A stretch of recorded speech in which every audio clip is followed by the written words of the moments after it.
সকলোৰে পৰা আশীৰ্বাদ বিচাৰিছোঁ, এটা শুভ মুহূৰ্তত আগবাঢ়িছোঁ। আজি মনোনয়ন পত্ৰ মই দাখিল কৰিম চৰকাৰী নীতি নিয়মৰ মাজেদি, যিহেতু ইয়াত 5জন মানুহে এলাও কৰে আৰু 5জন মানুহ লৈয়ে মই আজি মনোনয়ন পত্ৰ দাখিল কৰাৰ কথাটো সিদ্ধান্ত লৈছোঁ।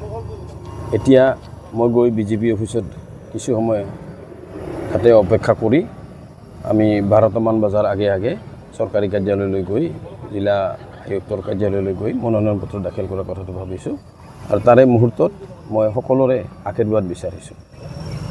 ধন্যবাদ। আপুনি দলীয় সমৰ্থক আৰু কৰ্মীৰ লগতে কিছুমান ক্ষেত্ৰত অলপ বিক্ষোভো হৈছে, এইকেইটা কিমানখিনি পৰিস্থিতি চম্ভালি ল'ব আমি সক্ষম হ'ব? এইবিলাক সকলোবিলাকেই ঠিকেই আছে, মানে সকলোৰে নিজা নিজা কিছু কথা থাকেতো, সেই কথাবিলাক আৰু পাতি থকা সময়ো নাই।